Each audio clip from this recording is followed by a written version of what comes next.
Ya. El día de hoy vamos a hacer una pequeña parte chiquitita que nos falta sobre las cosas básicas de redes neuronales en general y, y bueno, vamos a empezar a ver eh, redes neuronales convolucionales, ¿sí? Em, y ahí en esa parte de redes neuronales convolucionales nos vamos a detener un momento porque hay varias cosas que nosotros podemos hacer con estas redes y de hecho hay varias cosas ya bastante más interesantes que podemos hacer con las redes profundas, ¿ya? Así que ahí nos vamos a detener a tratar de estudiar un poco estas redes, sus aplicaciones y eh, vamos a estar por lo menos un par de semanas con redes convolucionales, ¿ya? De hecho, la tarea 3 que debería ser como en un poco más de 15 días, eh, va a ser sobre el tema de redes convolucionales, ¿ya? Ok, entonces vamos a empezar. Sí, voy a compartir mi pantalla. Ya puse a grabar, ¿cierto? Sí, voy a compartir mi pantalla y estamos. Me confirman, porfa, si pueden ver mi pantalla. Sí, sí se ve. Ya, súper. Bien, miren, em, hasta ahora, hasta ahora, todo lo que nosotros hemos visto en el estudio de las redes neuronales, el estudio básico de las redes neuronales, en todo momento, ¿sí? En todo momento hemos estado trabajando con problemas que no necesariamente son problemas complicados, no necesariamente son problemas que requerían de utilizar redes muy grandes ni muy profundas. eh, eh, y hasta ahora funcionaba bastante bien lo que hemos venido haciendo, ¿sí? Sin embargo, cuando nosotros tenemos problemas más complejos que queremos resolver utilizando redes neuronales, entonces vamos a enfrentarnos a un problema que se encuentra generalmente en el Machine Learning, que es el problema del overfitting, ¿ya? Eh, si alguno de ustedes o alguna de ustedes han pasado por algún curso de Machine Learning o han leído por propia cuenta algo sobre Machine Learning, entonces seguramente son familiares con este término. Pero aquellos que no, ¿sí? Aquellos que no, voy a tratar en esta clase de primero explicar a qué se refiere el término overfitting, ¿sí? Cuando decimos que un modelo de Machine Learning tiene overfitting. Y principalmente, más que analizar el problema, lo que nos interesa es cómo solucionarlo. Y por eso las diapos de esta clase se llama regularization, que es la técnica que utilizamos nosotros para tratar de evitar que una red haga overfitting. ¿Ya? Eh, Esta parte es corta porque son cosas muy, muy heurísticas, muy puntuales que uno hace sobre las redes neuronales. Lo interesante es que esto es como lo último que vamos a ver de parte básica y luego cuando ya pasemos a ver cosas de redes neuronales convolucionales, como ahí sí vamos a tener que crear redes que son bastante más profundas, entonces vamos a aplicar estos métodos de manera directa junto con lo que veamos de redes neuronales convolucionales, ¿de acuerdo? Entonces, miren, cuál es el problema de overfitting? ¿Ya? El problema del overfitting es que, imagínense que nosotros lo que estamos tratando de hacer es crear un modelo computacional que aprenda la distribución de la data de entrada. ¿Sí? Eso es básicamente lo que uno hace con un modelo de Machine Learning. ¿Ya? Si yo, por ejemplo, mis datos de entrada eran puntos en dos dimensiones, ¿recuerdan ustedes el ejemplo en donde teníamos, por ejemplo, dos distribuciones de puntos que estaban separados por una línea? Yo lo que quiero es que mi modelo de Machine Learning, en ese caso una neurona, la que vimos en la primera semana, esa neurona sea capaz de entender la distribución de estos datos y de asignar pesos de manera que genere una separación lineal entre las clases. Entonces, siempre uno tiene un conjunto de datos de entrada que están en algún espacio, ¿sí? Representados en algún espacio.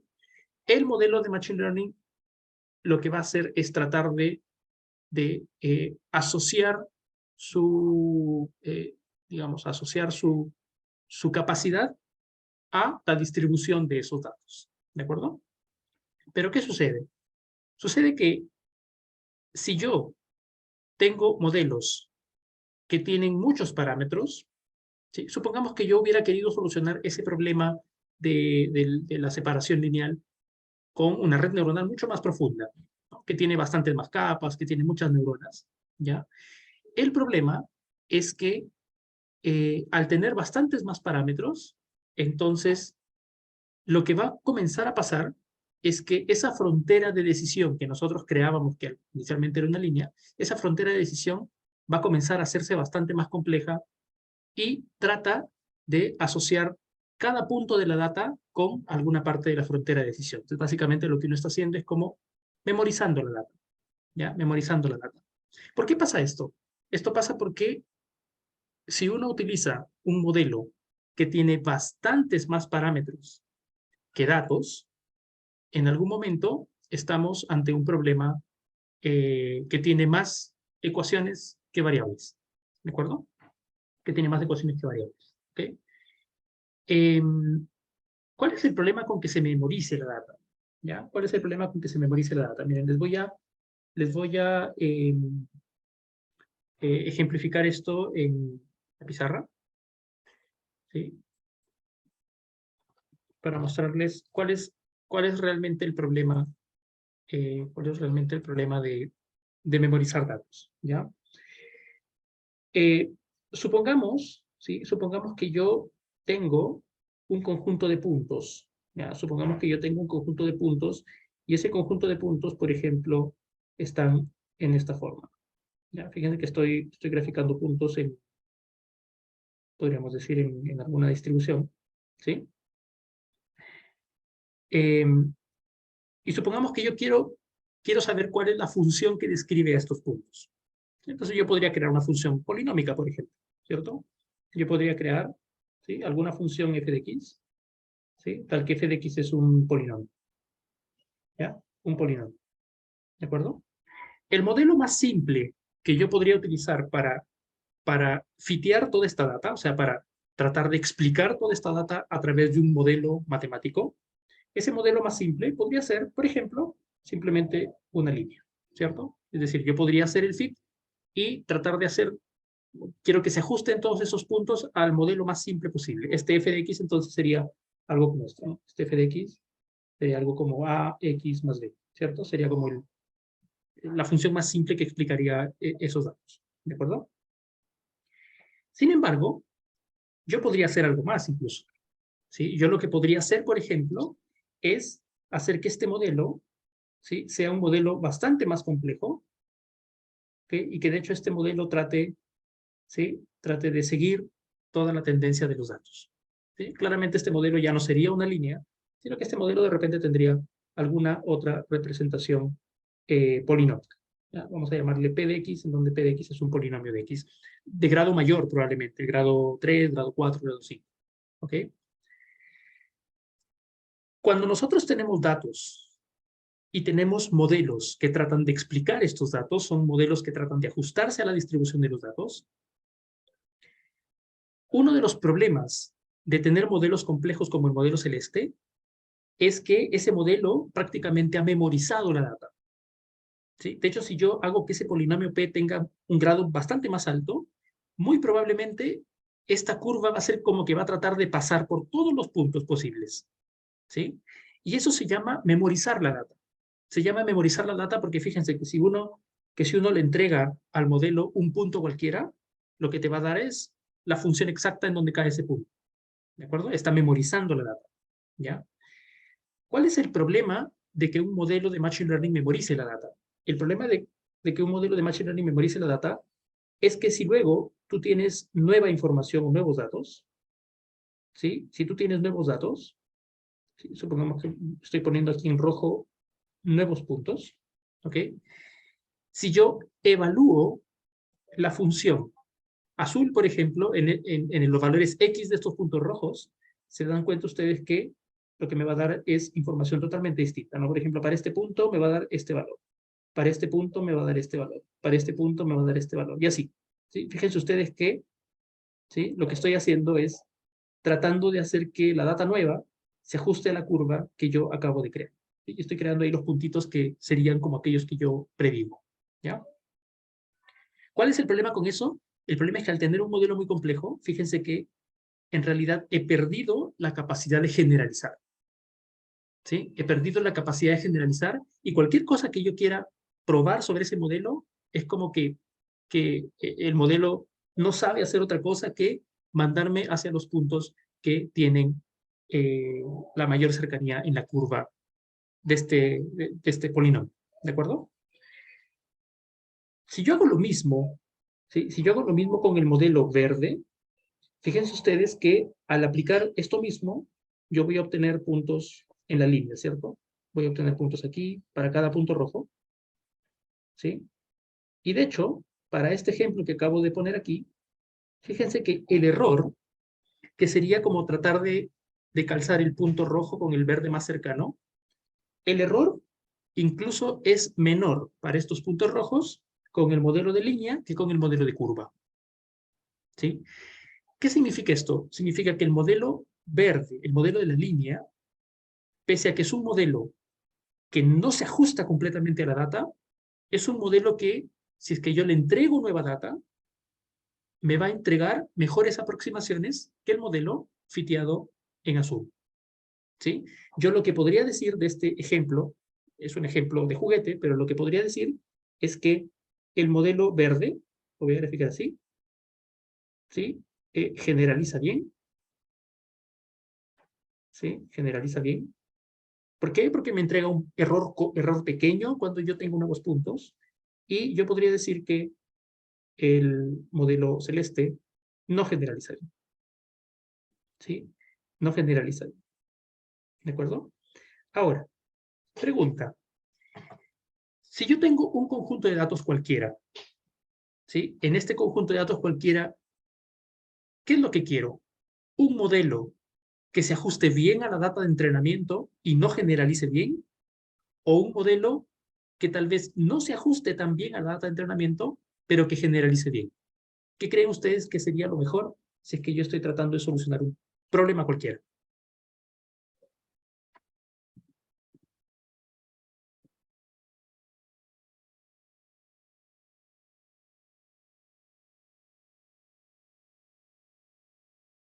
¿Alguien?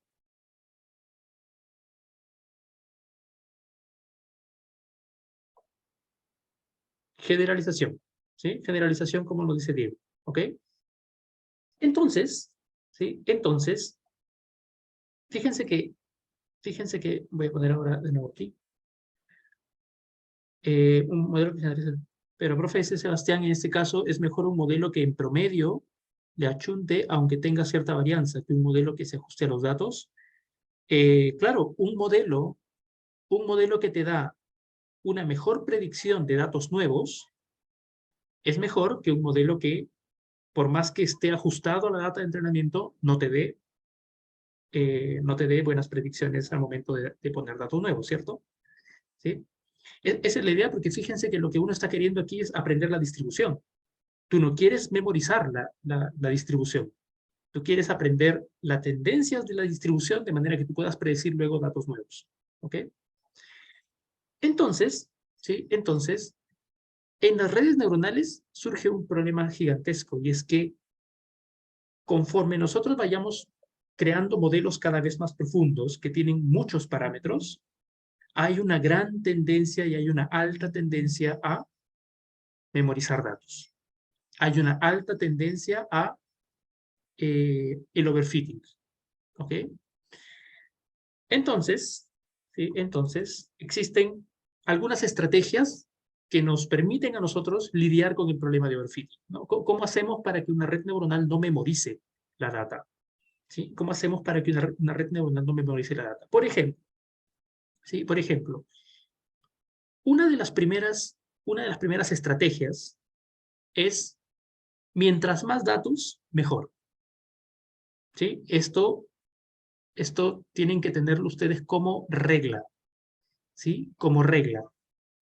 Si tú tienes un problema, imagínense ustedes que de aquí salen, ya son ingenieros, ya van a una pega y tienen un problema real en donde quieren aplicar cosas de Deep Learning. ¿Sí? La primera receta que ustedes tienen como científicos de datos, como gente de inteligencia artificial, lo primero que tienen que hacer es, si puedes obtener la mayor cantidad de datos posibles para el problema que quieres resolver, mejor. Mientras más datos tengas, menos probable es que tú crees un modelo que haga overfitting. ¿De acuerdo? ¿Por qué? Porque mientras más datos tengas, entonces tienes una mejor distribución variable de los datos. ¿De acuerdo? Por ejemplo, supongamos que sales a una empresa que, ya, por decirlo de alguna forma, clasifica imágenes de, no sé, de razas de perros. Supongamos, un problema así ya, un problema pequeño. ¿Okay? Pero quieres la foto de un perro y quieres saber cuál es la raza. Mientras más fotos tú tengas de perros de cada una de las razas en diferentes poses, vistas, ángulos de cámaras, iluminación, en diferentes variabilidades, es mucho mejor porque tu modelo que hagas para clasificar esa data va a aprender de esa variabilidad. Los modelos de Deep Learning les gusta mucho que la data sea muy variable. ¿Sí? Les gusta mucho que la data sea muy variable. Y obviamente les gusta mucho tener mucha data. ¿Ok? Hay un problema con esta primera estrategia. Esta primera estrategia, el problema es que muchas veces no se puede obtener más data. ¿Sí? Hay problemas en los que la data es poca y por más que la data sea poca, entonces igual uno quiere hacer algo, ¿cierto? Hay un comentario. Magdalena, ¿qué pasa cuando en el campo que se está intentando trabajar no existe tanta variabilidad en los datos? ¿No se puede aplicar Deep Learning?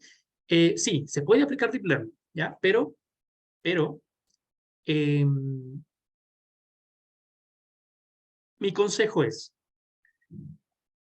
si tú puedes obtener más datos y está al alcance de la aplicación, del proyecto, de la empresa, obtener más datos, si está al alcance, hágalo. Porque esa es la mejor forma de evitar overfitting. ¿De acuerdo? Ahora, si no se puede, ¿sí? Si uno tiene una aplicación en donde tienes 200 imágenes, no hay más. ¿Sí? Con eso no puedes aprender nada porque simplemente no hay muchas cosas. Todavía se puede hacer algo. Por ejemplo, como el problema del overfitting es porque hay muchos parámetros, una estrategia podría ser tratar de reducir el tamaño de la red a lo máximo posible, pero que todavía pueda aprender. ¿Me dejo entender? ¿Sí? Cuando tú reduces el tamaño de una red, le estás quitando capacidad a la red.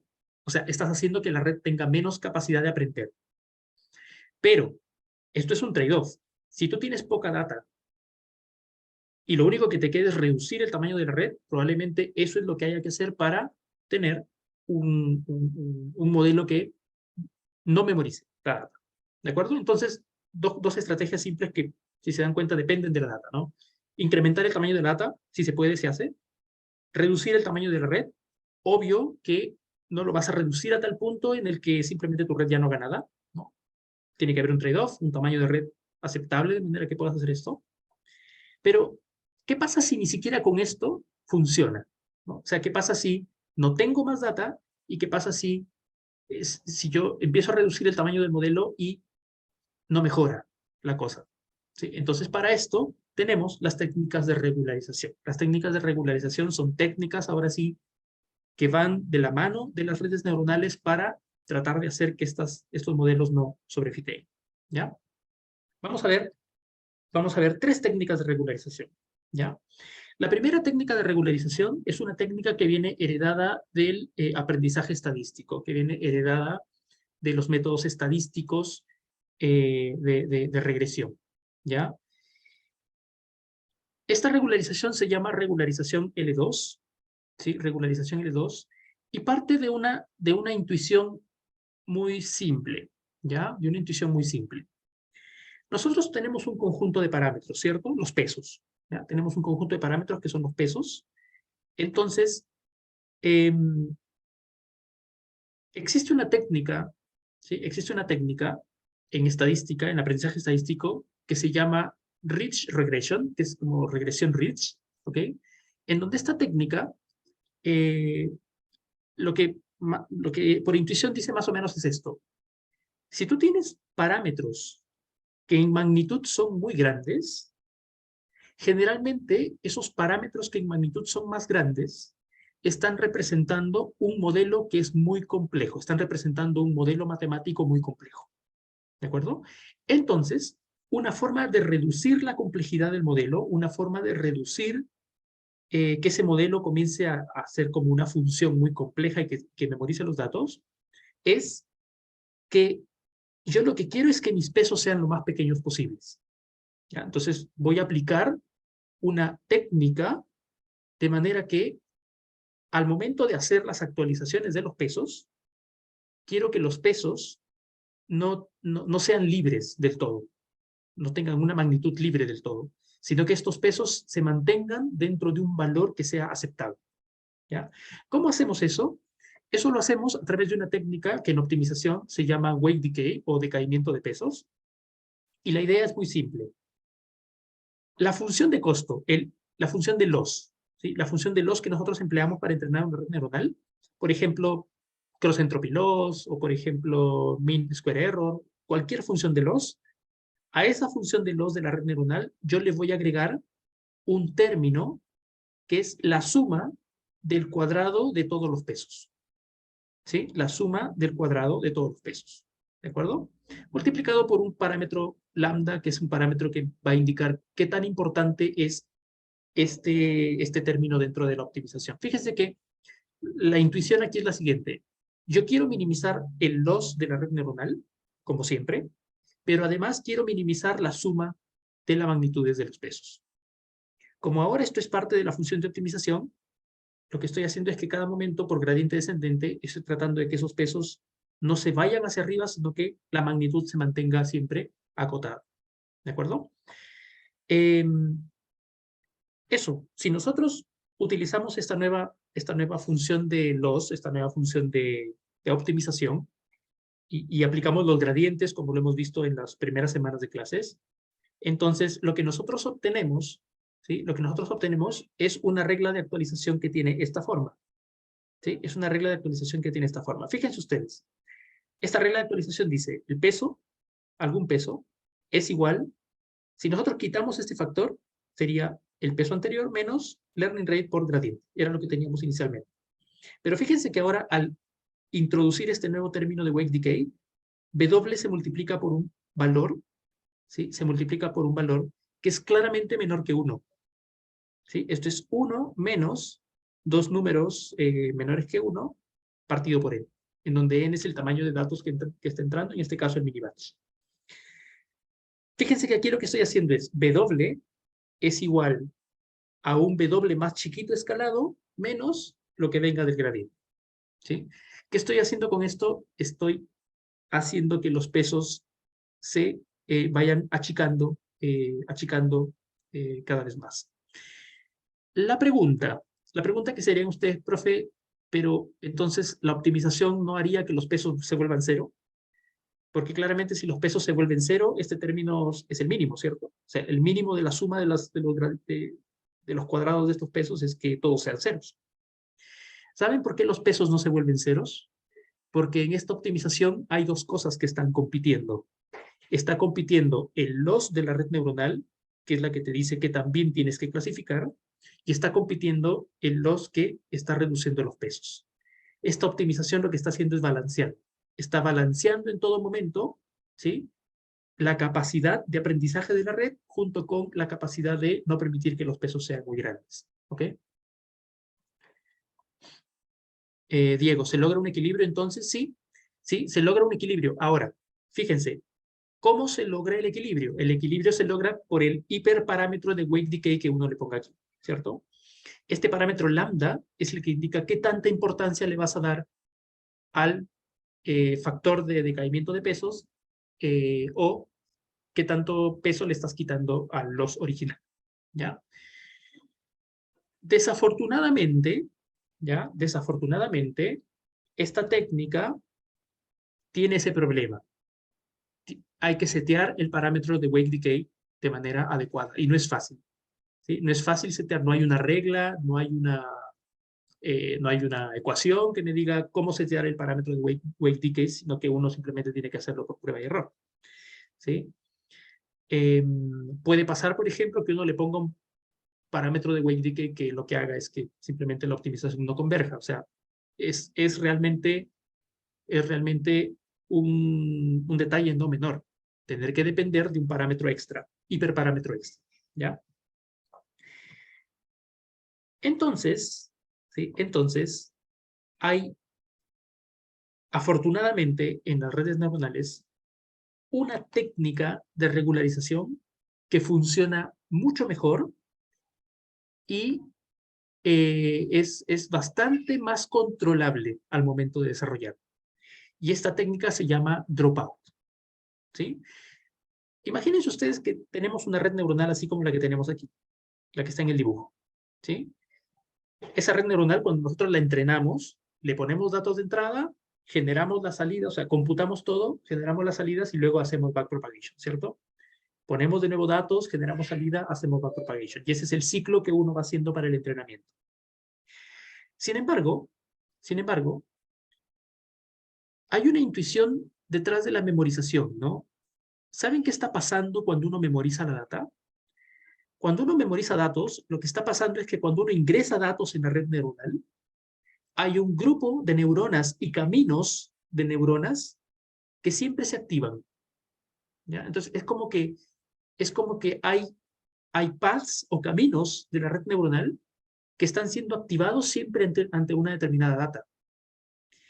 Y como la optimización hace que aquello que es bueno se va como reafirmando y quedando en la red, entonces si hay caminos en la red que son buenos para hacer algo, esos caminos van a tender a reafirmarse contra otros caminos que probablemente no.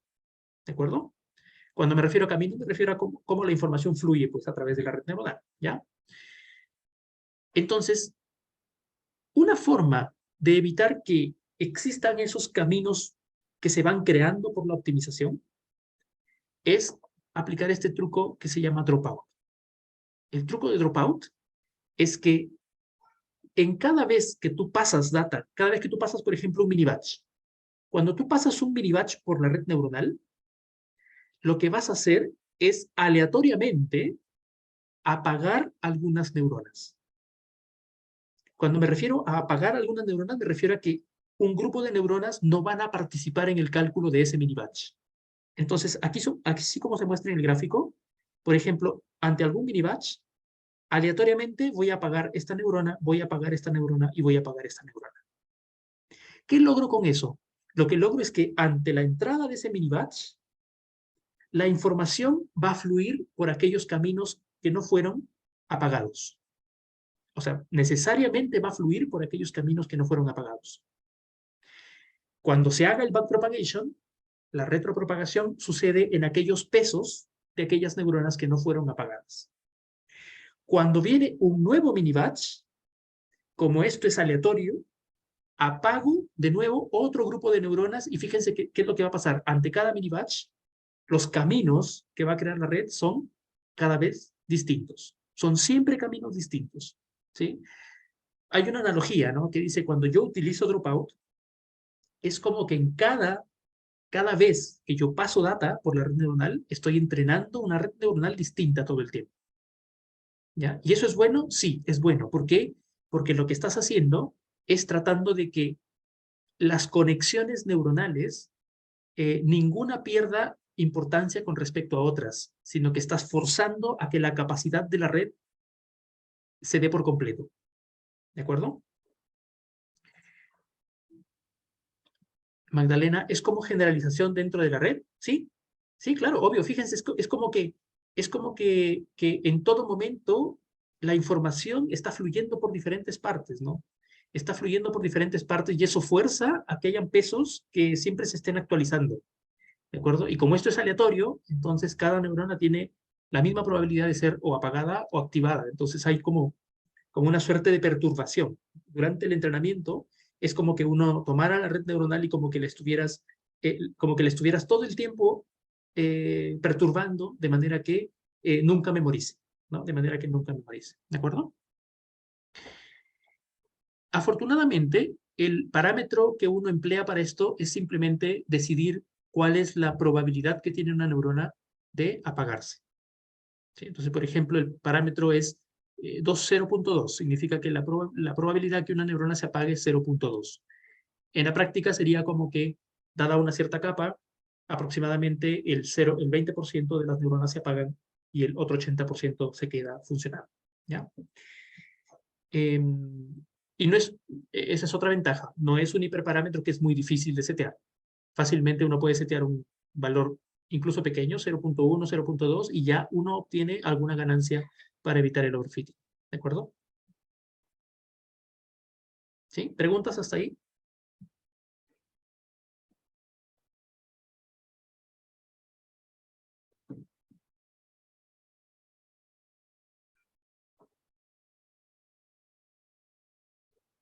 Profe, ¿Sí? al, al apagar la, al apagar la neurona no pierde nada de lo que ha aprendido, ¿cierto? Exacto.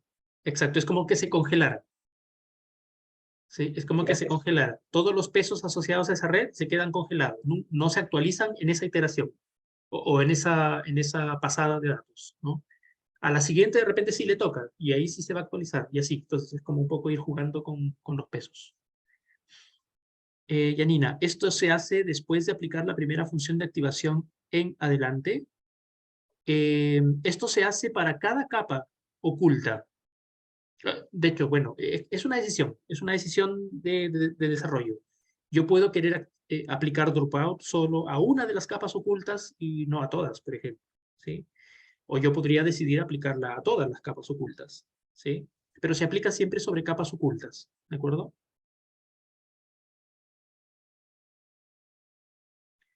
Nunca sobre capa de salida, por ejemplo, ¿sí? No tendría sentido aplicar dropout sobre la capa de salida, porque la capa de salida es la que clasifica, ¿sí? Siempre sobre aquellas que están hacia atrás en la red, ¿ya?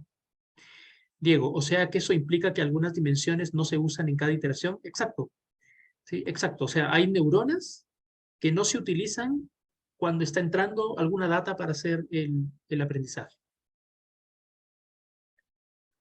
Yanina, creo que tengo una confusión con cuál es capa oculta.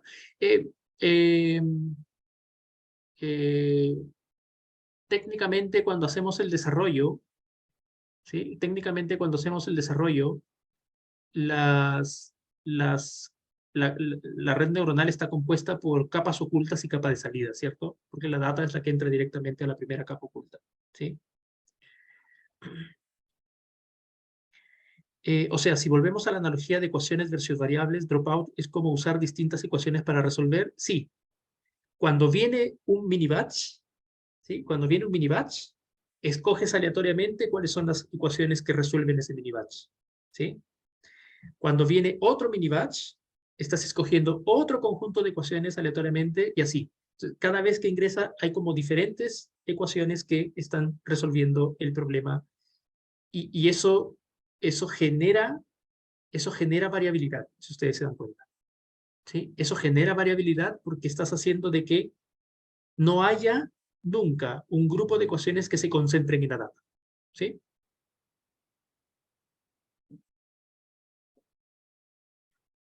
¿Ok?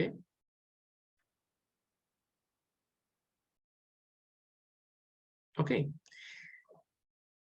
Hay una técnica más que nace de la necesidad que les dije inicialmente de tener más datos, ¿no?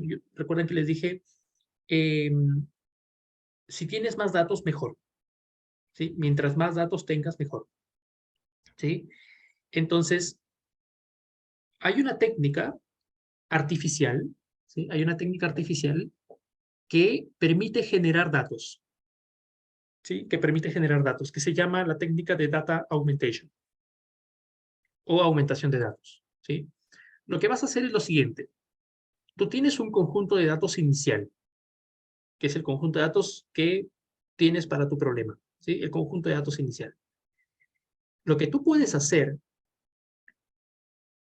cuando viene un mini batch, por ejemplo, de datos, antes de que ese mini batch pase por la red, vas a aplicarle una transformación a esos datos, de manera que cuando ingresen los datos a la red, no sean los datos originales, sino que son versiones transformadas de los datos originales. Si estas transformaciones, además, son aleatorias, lo que estás haciendo es que la red, cuando ingresa un mini batch, como lo estás transformando, está mirando un conjunto de datos esa vez. Cuando venga ese mini batch en la siguiente época, como las transformas con alguna transformación aleatoria, entonces estás viendo otro conjunto de datos distinto al del primer mini batch, ¿sí? Entonces es como que toda vez estás ingresando data muy variable, ¿ok? Muy variable. Esto se utiliza mucho y de hecho ha sido una de las mejoras sustanciales que ha habido en el tema de imágenes. Esto se utiliza mucho con imágenes. Y en el caso de imágenes, cuando tú tienes una imagen inicial, por ejemplo, algunas transformaciones típicas aleatorias que se emplean es hacer alguna rotación aleatoria de la imagen, es, por ejemplo, hacer flippings verticales horizontales, es, por ejemplo, hacer random crops, que significa como de una imagen completa tomar aleatoriamente alguna subimagen, ¿sí?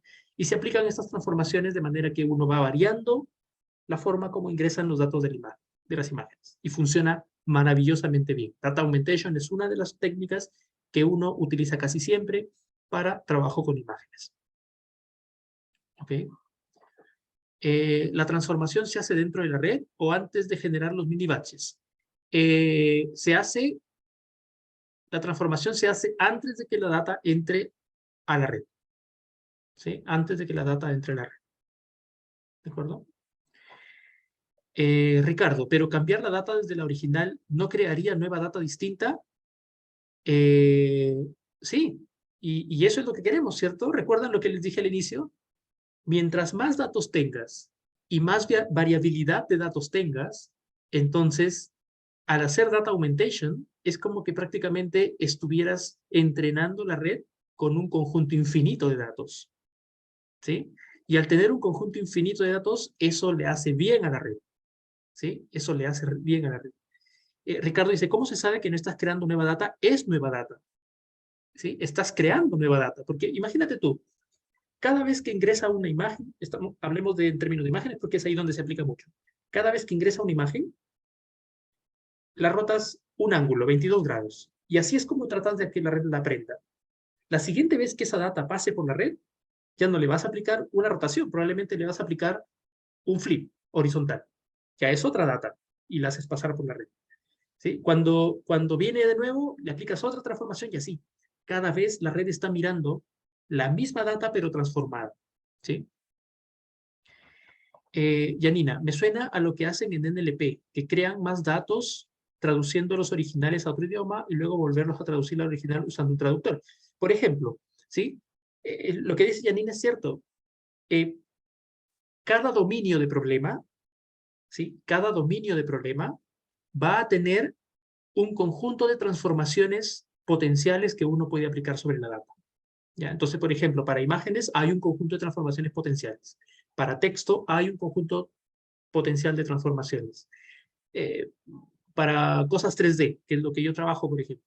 Para datos 3D también hay otro grupo de transformaciones que uno puede aplicar para este tipo de cosas. Entonces, siempre las transformaciones son dependientes de la data o del dominio de la data.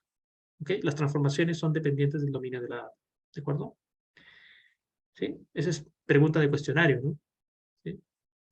¿Las transformaciones son dependientes del dominio de la data? ¿Verdadero o falso? ¿Preguntas?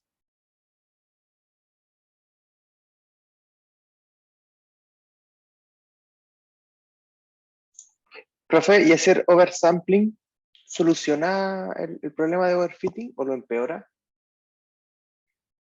Hacer oversampling. Fíjate que para dominios como imágenes y texto, que es donde generalmente se utiliza esto en Deep Learning, lo que más se aplica es hacer estas transformaciones potenciales más que oversampling. Porque en oversampling, fíjate que lo que uno hace es repetir samples, ¿no? lo que haces es repetir samples. Entonces, al repetir samples, no estás agregando variabilidad. Cuando lo que tú quieres es agregar variabilidad. ¿Sí? Ok. ¿Ok? Esa va a ser... se me acaba de ocurrir una estrategia interesante para hacer que vengan a clase. ¿Sí? Les voy a soltar las fijas, una que otra, en algún momento.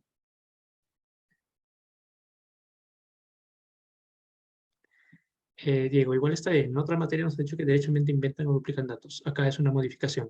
Sí, sí. Hay un tópico de investigación. ¿Sí? Hay un tópico de investigación. Le voy a poner aquí en el chat. Que incluso va más allá de Data Augmentation. ¿Ya? Incluso va más allá de Data Augmentation. Se llama Domain Adaptation. ¿Ya? Entonces, por ejemplo, les explico un ejemplo de Domain Adaptation.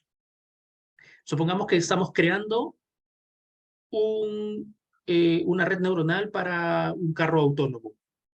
¿Sí? Una red neuronal para un auto autónomo.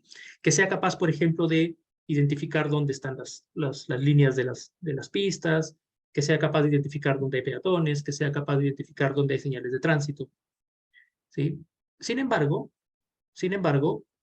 no necesariamente uno tiene una gran cantidad de datos, ¿no? de calles, de personas y de señales de tránsito.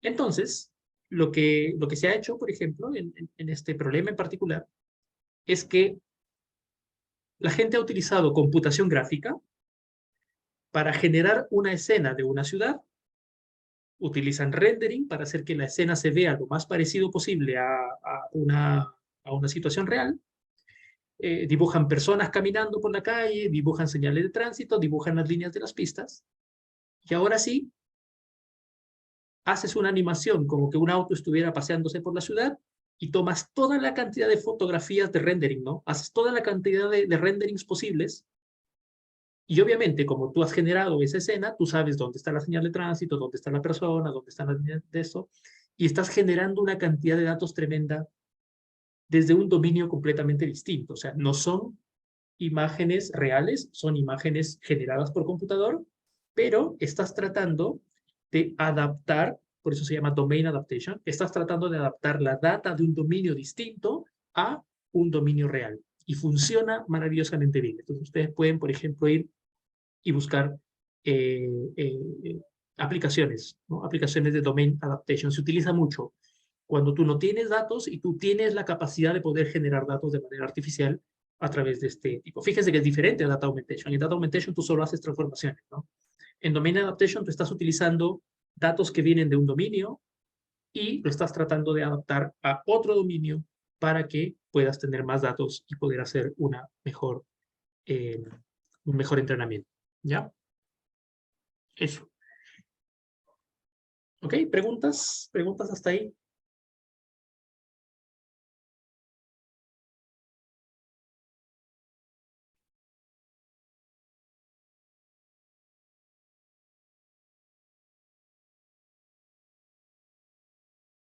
¿Ok?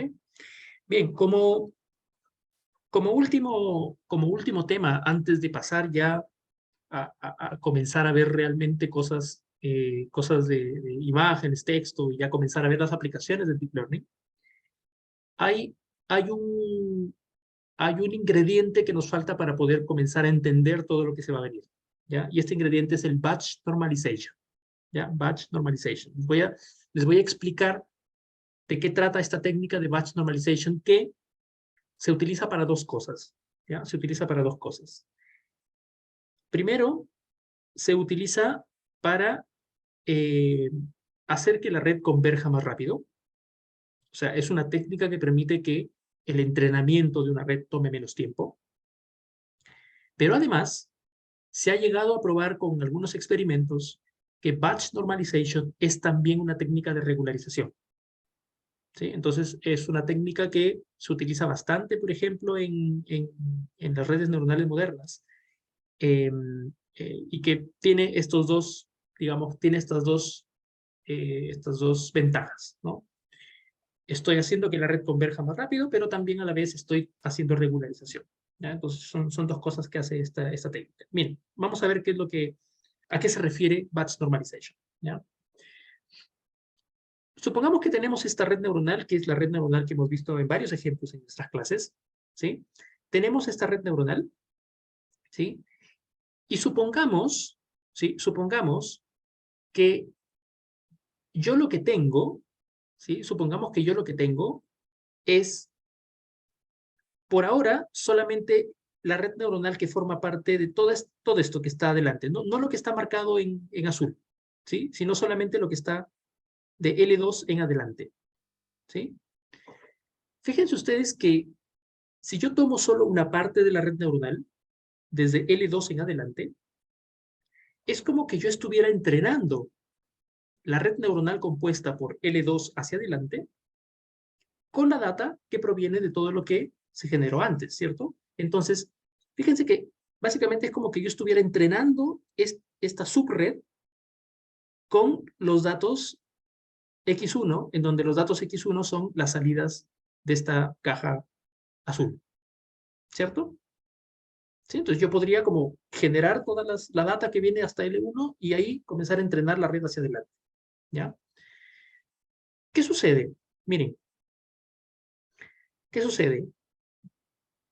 Cuando yo voy a tratar de entrenar L2, ¿sí? Cuando yo voy a tratar de entrenar L2 va a tratar de aprender la distribución de su data de entrada.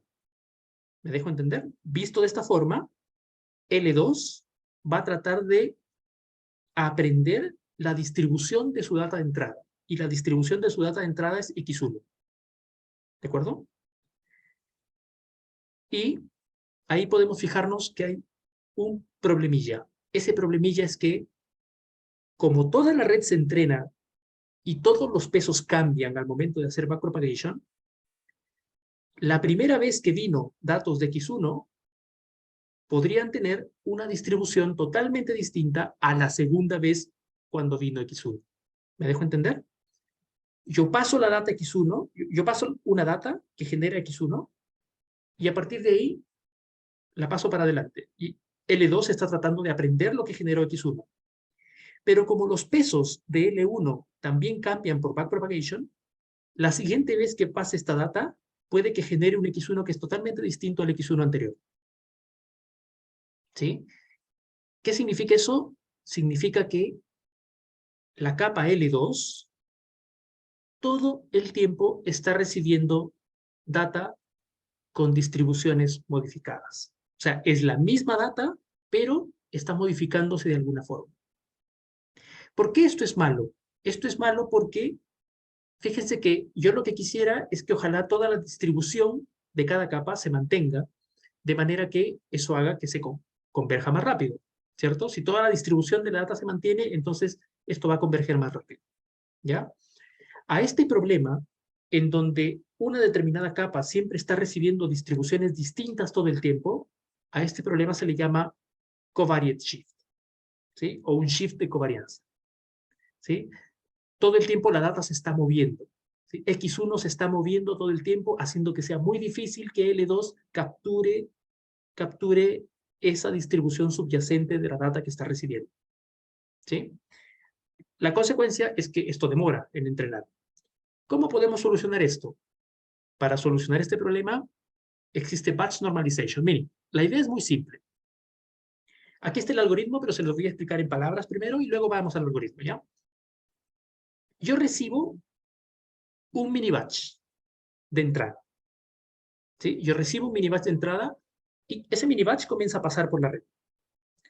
En el momento en el que yo genero, ¿sí? En el momento en el que yo genero la data de la primera capa, por ejemplo, lo que voy a hacer es, en ese momento, voy a normalizar la data de ese batch, o sea, solamente la data de ese batch, la voy a normalizar utilizando la media y la desviación estándar, o la varianza, ¿sí? La media y la varianza de ese mini batch.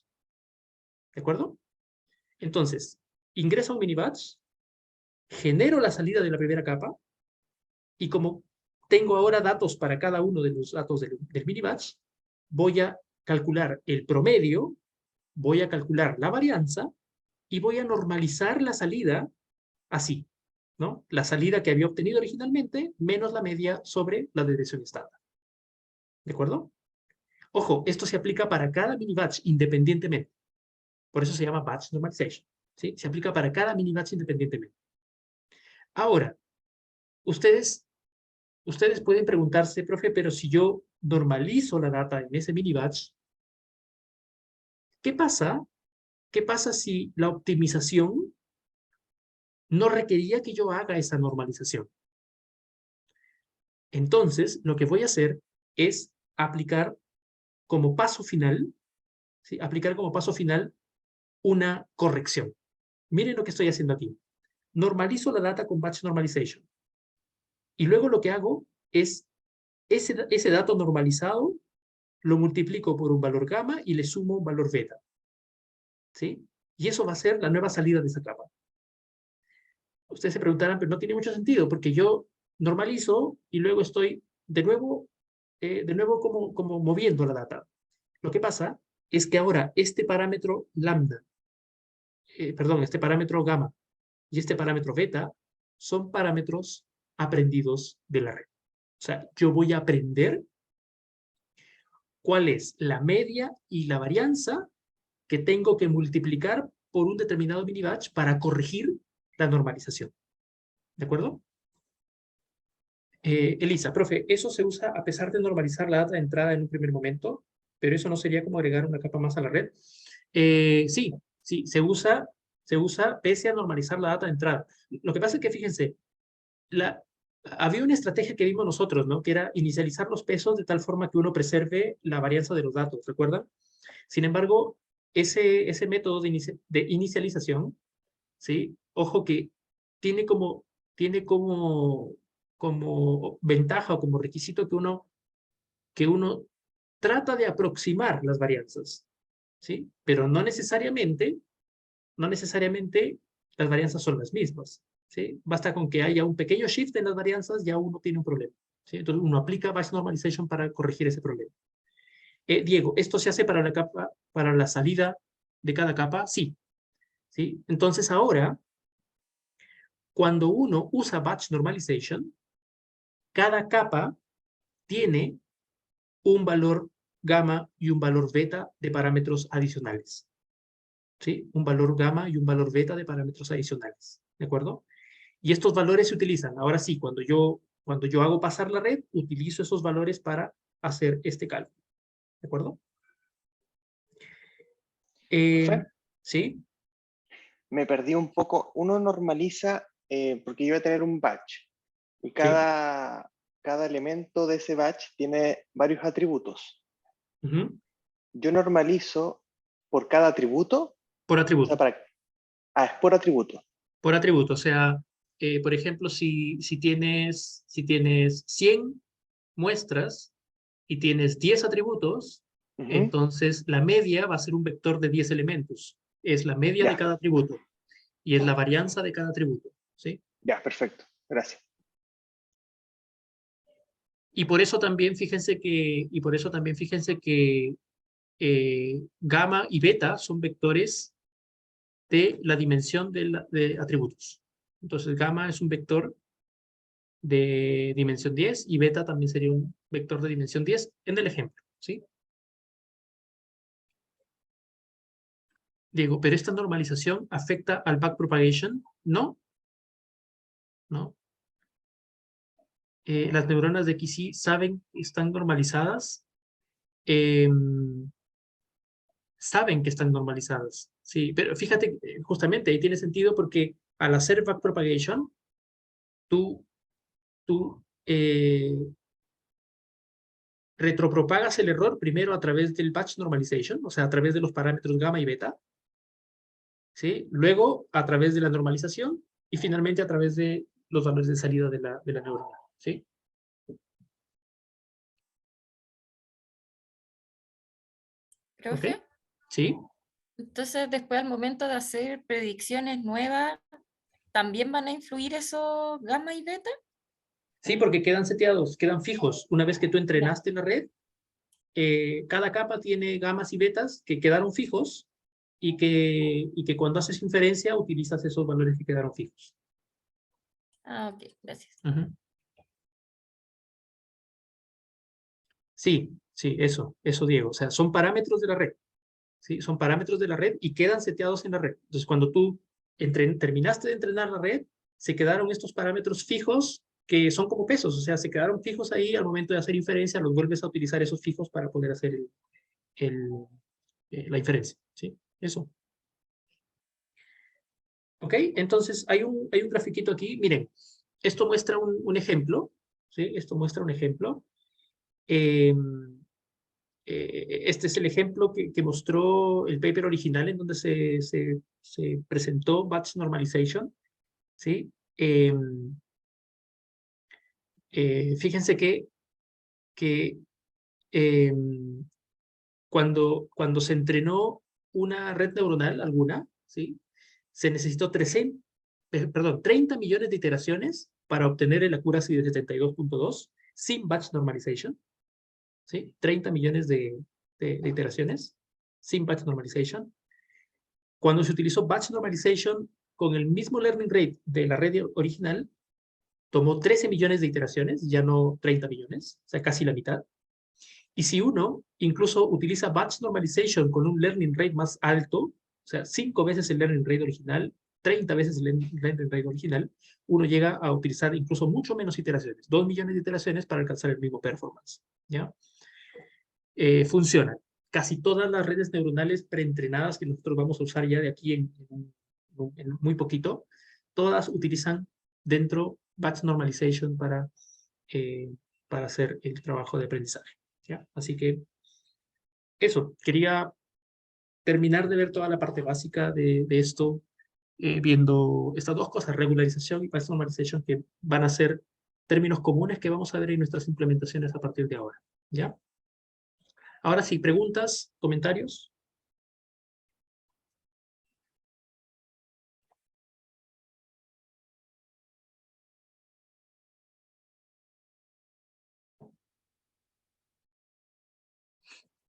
Gamma y beta son parámetros de una capa completa. Sí, gamma y beta son parámetros de la capa. Cuando si una capa tiene 30 neuronas, entonces gamma y beta son vectores de dimensión 30. ¿Sí? Siempre la dimensión de gamma y beta son la cantidad de neuronas que tiene una capa. ¿Ya?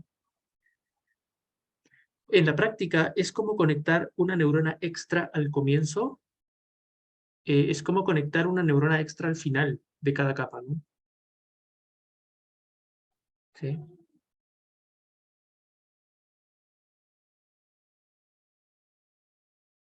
Ah, ok, entonces como que cada neurona tiene su parámetro. Eh, sí, sí, porque fíjate que cada neurona, tú lo que quieres es normalizar la salida de cada neurona, ¿cierto? Es normalizar la salida de cada neurona ante una entrada de datos de distintas muestras, ¿sí? Y cada neurona normaliza esos valores, ¿sí? Eso. ¿Ok?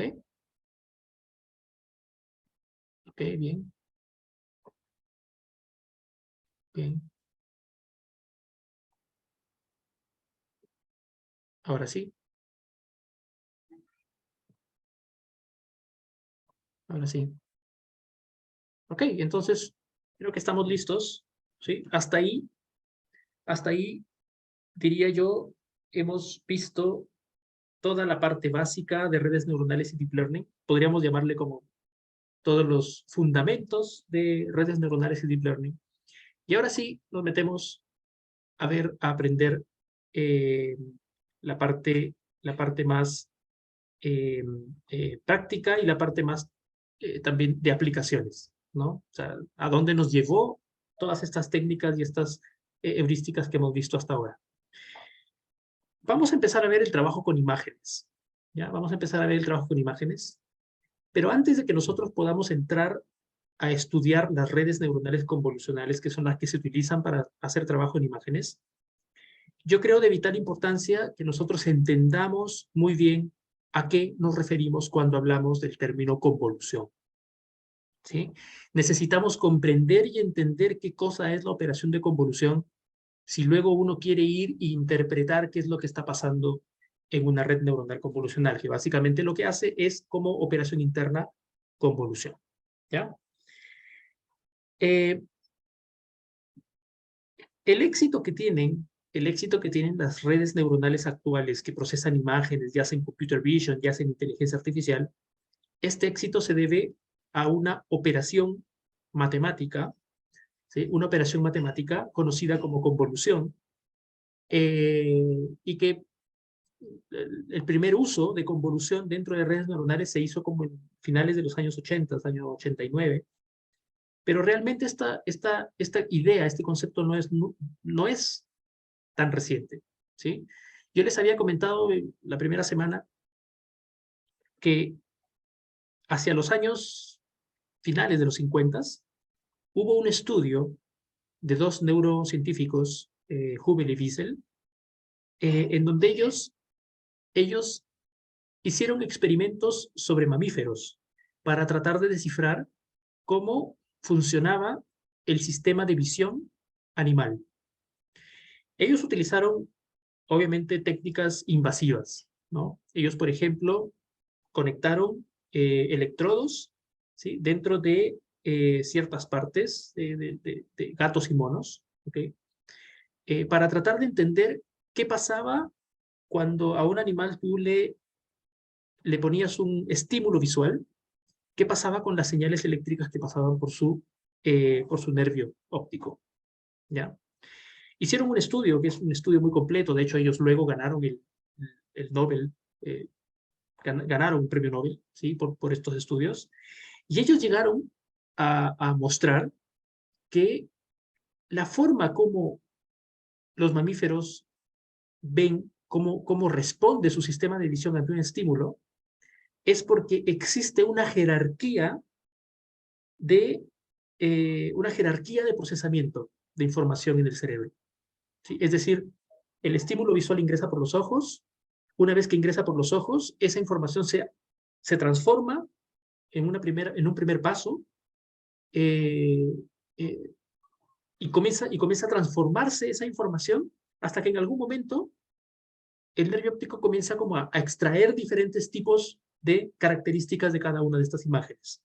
¿Ya? Entonces, básicamente es como ir descomponiendo la imagen en diferentes componentes de estímulo, ¿ya?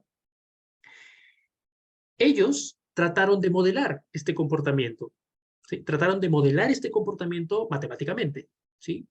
Y ellos dieron con esta receta de cuando ingresa una imagen al ojo, esos pasos que les estoy diciendo que van transformando la información se van realizando a través de un procesamiento de señales, un procesamiento matemático que tiene como base una operación que se llama convolución, que es una operación matemática, ¿ya?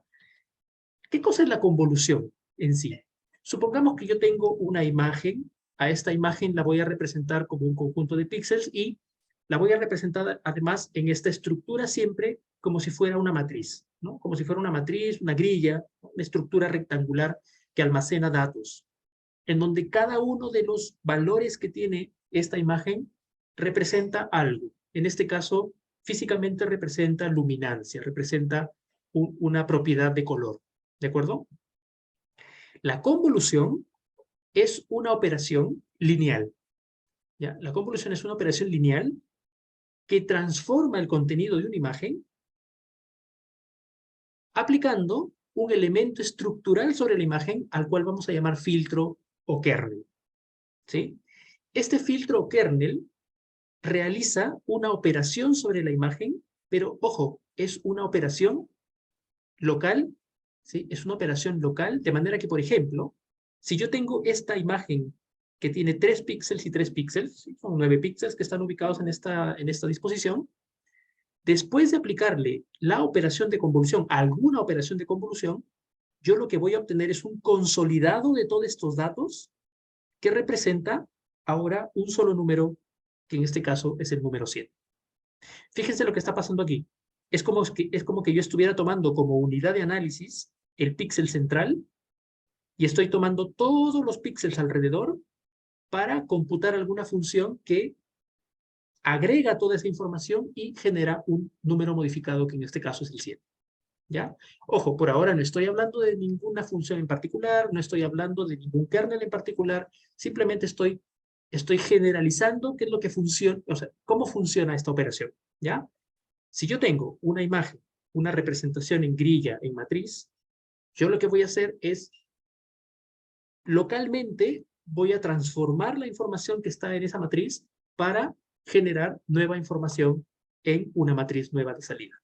¿De acuerdo? ¿Sí? ¿Qué es lo que hace, un kernel ahora? ¿Sí? El kernel hace las veces de la función de transformación. ¿Ya? Es decir, ¿cómo voy a transformar esta data de entrada? ¿Sí? Va a depender de un kernel que no va a ser otra cosa que una imagen, digamos así, una imagen chiquitita, ¿sí? En donde esa imagen chiquitita va a contener cierta información que me permite procesar la data de entrada. ¿Ya? Por ejemplo, ¿sí? Por ejemplo, yo a este kernel que está aquí le voy a asignar valores. Por ejemplo, le asigné los valores 0 acá arriba, 0, 0.50, 0, 1, 0, 1, 0.5. Y como es una operación lineal, yo lo que voy a hacer para este ejemplo es voy a multiplicar elemento a elemento los elementos de la imagen con los elementos del kernel. Elemento a elemento los multiplico y luego sumo todos los valores para que me dé este valor final. ¿Sí? Si ustedes se fijan en lo que está pasando aquí. Estoy multiplicando 0.5 por 6, 3. 0.5 por 8, 4. 1 por 1, 1. La suma de todo ese producto me da 8. Y ese 8 es el número que va aquí. ¿De acuerdo? A esta operación que nosotros estamos aplicando, ¿sí? A esta operación que estamos aplicando es en computación, en la forma discreta, como nosotros aplicamos la convolución. ¿Ya? Si ustedes quieren ver como un fundamento bastante más teórico, bastante más profundo de qué es la convolución, uno tendría que irse como hacia la definición continua de la convolución, el procesamiento digital de señales, ¿sí? Donde se ve este tipo de temas, ¿sí? Nosotros no vamos a entrar tanto en detalle, ¿ya? No vamos a entrar tanto en detalle porque básicamente lo que nos interesa es cómo se interpreta esta operación a nivel de imágenes y luego entender qué es lo que está pasando con una imagen cuando va transcurriendo a través de una red neuronal que tiene estos kernels o estas funciones de transformación dentro, ¿de acuerdo? Entonces, ¿sí? Entonces, podemos decir de manera general que si yo tengo una imagen de tamaño, si yo tengo una imagen F, ¿sí? Si yo tengo una imagen F y yo tengo un kernel de tamaño 2,1 por 2,1, estoy poniendo esos tamaños 2,1, 2,1 porque estoy asumiendo que los tamaños del kernel van a ser siempre números impares, ¿ya? Luego vamos a volver un poco a esa discusión, ¿ya? Pero si yo tengo una imagen y tengo un kernel, ¿cómo voy computando la imagen de salida? Es simplemente porque el kernel lo voy multiplicando por cada posición disponible en la imagen. ¿Sí? Entonces, tomo un kernel, que es un elemento pequeño, como una imagen pequeña, de pesos, y lo multiplico en la primera posición disponible de la imagen, y genero un valor. Luego lo corro una posición y vuelvo a multiplicar. Lo corro una posición y vuelvo a multiplicar. Fíjense que lo que estoy haciendo es esta técnica se conoce en procesamiento de imágenes como un sliding window, ¿no? El kernel está paseándose por toda la imagen y computando los valores de salida de cada uno de los puntos posibles. ¿De acuerdo?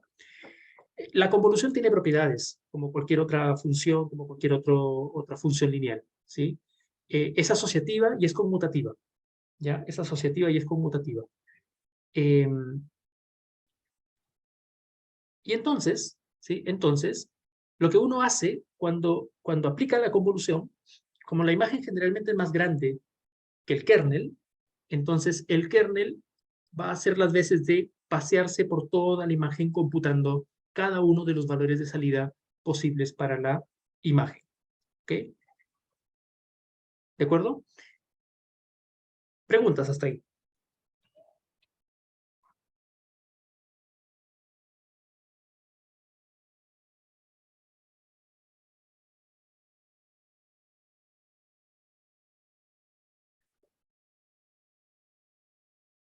¿No? Ok, si no hay preguntas,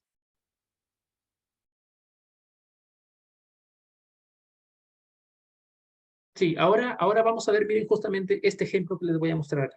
¿Ya? Este ejemplo va a servir para que nosotros veamos cómo se aplica la convolución en una data de verdad, ¿sí? Y vamos a justamente a discutir esto de la pérdida de información, ¿de acuerdo? Miren, yo tengo esta imagen, ¿sí? Supongamos que el ejemplo, yo tengo esta imagen de 5x5 con números y tengo un kernel de 3x3, ¿de acuerdo? Y tengo un kernel de 3x3, ¿sí? Entonces, si yo quiero aplicar este kernel en las posiciones disponibles en donde se puede, fíjense que lo primero que haría es aplicarlo sobre esta porción, ¿cierto? ¿Sí? Aplico el kernel sobre esta porción, porque es la primera posición disponible. Multiplico los valores, ¿sí? Multiplico los valores y luego sumo todo y eso me da un primer valor, ¿sí? Que es este número 20. ¿De acuerdo? Luego me muevo una posición a la derecha porque quiero tomar la siguiente posición disponible y en la siguiente posición disponible, de nuevo, multiplico los pesos y sumo y eso me da un segundo valor, ¿sí? Hago exactamente lo mismo para la siguiente posición disponible y así genero el último valor. Fíjense ustedes que si yo hago eso, ¿sí? Voy pasando por todas las posiciones disponibles hasta llegar a la última posición disponible, que es esta, en donde genero el valor 21. ¿Cuál es el problema? El problema que ha pasado aquí con esta operación es que la imagen de entrada era de 5x5. Y ahora la imagen resultante ya no es de 5x5. La imagen resultante se achicó, ¿sí? La imagen resultante ahora es de 3x3. ¿Cierto? ¿Por qué está pasando esto? Eso está pasando porque fíjense que no es posible colocar el kernel en esta posición en donde yo estaría procesando el primer píxel que está aquí. ¿Sí? No es posible colocar el kernel ahí. ¿De acuerdo? ¿Qué podemos hacer en este caso? En este caso podemos hacer varias cosas. ¿Sí? Lo primero es no hacer nada. O sea, lo primero es simplemente dejar que si la imagen es de 5x5, después de aplicar la convolución, la imagen quede de 3x3. ¿Sí? Eso realmente para algunas aplicaciones no es un problema. ¿Sí? Sin embargo, si esto fuera un problema, ¿sí? Si esto fuera un problema para alguna aplicación, entonces lo que tenemos que hacer es, tenemos que crear información ficticia al borde de la imagen, de manera que yo cree contenido que sea posible de aplicar el kernel en todas las posiciones originales de la imagen. ¿Sí? A esta estrategia de crear un marco, ¿sí? De crear un marco para la imagen, de manera que yo ahora sí pueda procesar todos los píxeles válidos, a esta estrategia se le llama padding. ¿Sí? Se le llama padding, la vamos a utilizar mucho nosotros también porque es una técnica que se suele emplear dentro de las redes neuronales convolucionales. ¿Sí? Y la estrategia del padding es la siguiente. Si yo tengo una imagen de n por m y mi kernel es de k por k, entonces yo necesito crear un marco para la imagen de n por m, de manera que asegure que cuando yo voy a colocar el kernel en la primera posición disponible, el centro del kernel calce en el primer píxel válido. ¿Sí? Eso significa que yo tengo que agrandar la imagen original. Si es de n por m y el filtro es de k por k, tengo que agrandarlo al tamaño n más k menos 1 por n más k menos 1. ¿De acuerdo? Pregunta, ¿con qué valores se llena aquí? ¿Sí? En la práctica, ¿sí? En la práctica, por ejemplo, basta con que uno llene con valores ceros y esto funciona aceptablemente bien. ¿De acuerdo? O sea, uno llena con valores ceros aquí. Y la técnica se llama zero padding, ¿no? Entonces, uno va a ver, por ejemplo, en los frameworks TensorFlow, PyTorch, Keras, entonces uno va a ver padding y el padding significa que uno va a crear simplemente cero padding, es decir, valores de cero en el marco. ¿Ok? ¿De acuerdo? ¿Qué hace la convolución? Hasta ahora hemos empleado ejemplos muy de juguete, ¿no? Pero ¿qué hace realmente la convolución? Miren, la convolución, dependiendo del kernel, ¿sí? Dependiendo del kernel, va a aplicar una transformación, una operación distinta sobre la imagen. Por ejemplo, si yo tengo esta imagen de entrada y yo le aplico este kernel, fíjense que este kernel es un kernel de 5×5, que lo que está haciendo es, fíjense que multiplica cada valor de píxel con cada uno de estos valores. O sea, básicamente lo que estoy haciendo es sumando todos los píxeles de una porción de 5×5 y luego lo estoy dividiendo entre 25. O sea, básicamente, ¿qué estoy haciendo? Estoy sacando el promedio. Diego dice, los que usamos lentes venimos con un kernel built-in. Los que usamos lentes,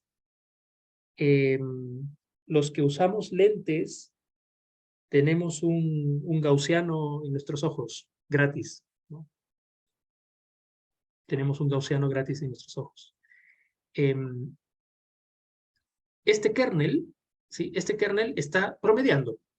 Miren lo que sucede cuando yo promedio. Tengo una imagen de entrada y si yo aplico este kernel sobre la imagen, lo que obtengo es una versión de la misma imagen pero borroneada, o sea, como con un blur, ¿no? ¿Ok? ¿De acuerdo?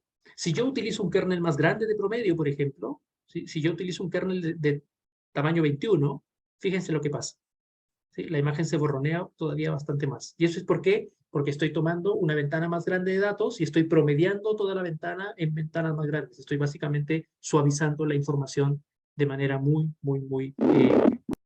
dura. ¿Okay? ¿Qué pasa, por ejemplo, si yo aplico, miren, un kernel con pesos negativos? Porque eso se puede hacer, ¿sí? Miren lo que estoy haciendo aquí. Estoy aplicando un kernel que tiene estos pesos. Pesos negativos, 1, -2, 1 en la primera columna, pesos positivos, 1, 2, 1 en la última columna. Cuando lo aplico sobre la imagen, lo que obtengo es esta representación. Fíjense ustedes que lo que obtengo es una imagen en donde se están realzando algunos cambios de borde. En este caso, los cambios que son verticales. ¿Sí? Se están realzando los cambios que son verticales. Y se está removiendo toda la información que no tiene cambio. Por ejemplo, el cielo es muy uniforme, lo estoy eliminando porque simplemente no tiene nada. ¿Sí? Este filtro o este kernel es un kernel clásico en image processing, procesamiento de imágenes, que se llama el kernel de Sobel, por ejemplo, y permite encontrar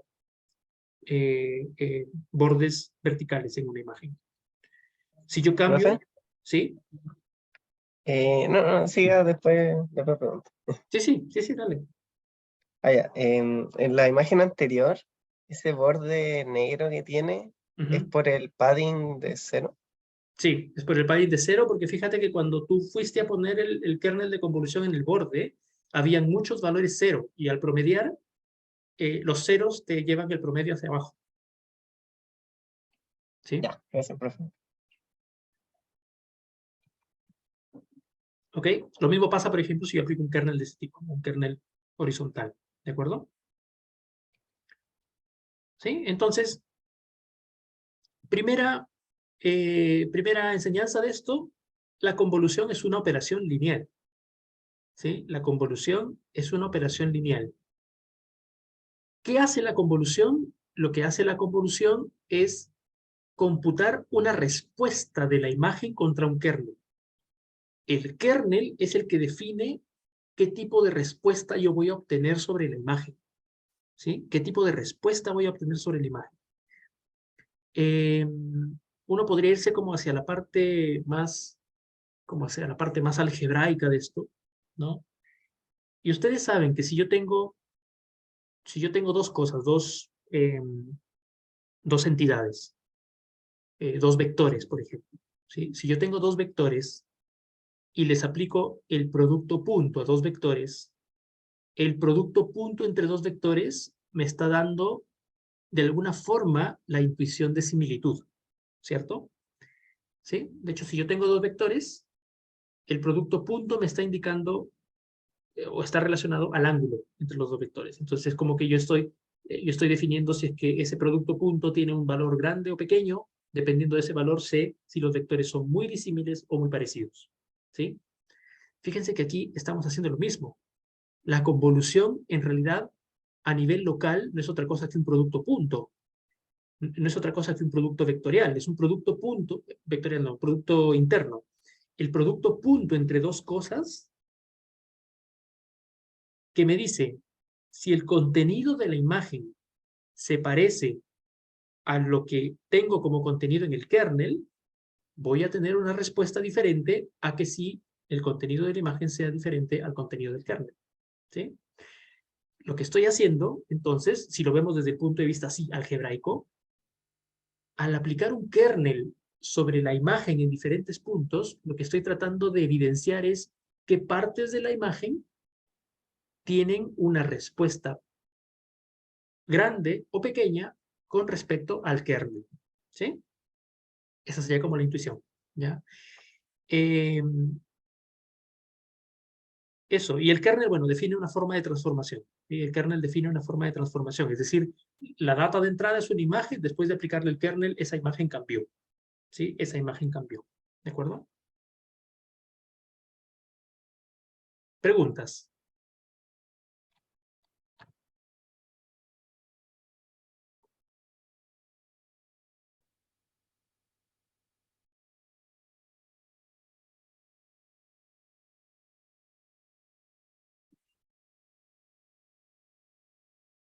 ¿Preguntas?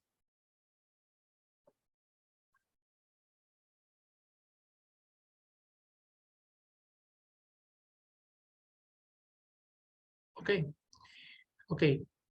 Sí, dime, Sebastián. Sí, dale. Ujú. Sí, sí, claro. ¿Han visto la programación? En la programación tenemos transformers. En la programación tenemos transformers. Los vamos a ver desde el lado del NLP, o sea, desde el lado de texto, porque es ahí donde tienen la mayor aplicación, pero vamos a hacer un pequeño resumen de transformers en Vision. Vision Transformers, que son las arquitecturas para imágenes. ¿Ya? Eso. En la programación está, así que en la programación ahí más o menos saben, creo que es como en la semana 12, 13, por ahí. ¿Ya? Pero sí, lo vamos a ver. Profesor, ¿Sí? no comprendí muy bien cuál es el problema de perder como la información del borde de la imagen, porque en mi mente si tenemos una imagen de, no sé, 4K, que son como 4000 y tantas píxeles, perder el píxel del borde no es como mucho problema. Sí, sí, justamente por eso les comentaba y les decía, hay aplicaciones en donde probablemente esa pérdida que haya no es importante. ¿Sí? Y se suele hacer, por ejemplo, en redes neuronales convolucionales, cuando uno aplica esta operación, uno puede decidir si simplemente no aplicas padding y lo dejas así como está. O sea, en realidad es una decisión que pasa por, por el desarrollador, ¿ya? Así que sí, hay aplicaciones en donde no es, no es la gran cosa. Podrían haber aplicaciones en donde uno sí requiera hacer este tipo de, de padding, ¿ya? Muchas Eso, gracias, profesor. ok.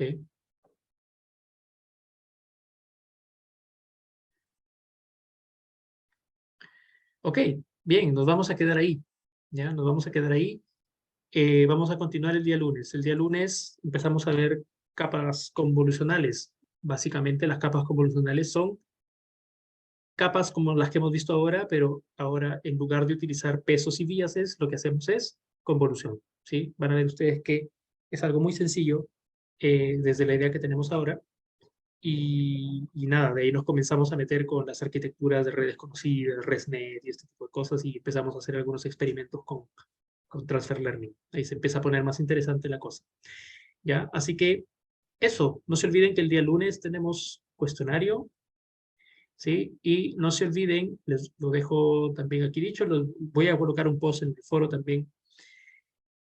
La tarea 2 está pensada para que pueda hacerse en aproximadamente 3 o 4 horas. Está muy fácil, ¿sí? Creo que es más lo que tienen que escribir de discusión que lo que tienen que programar.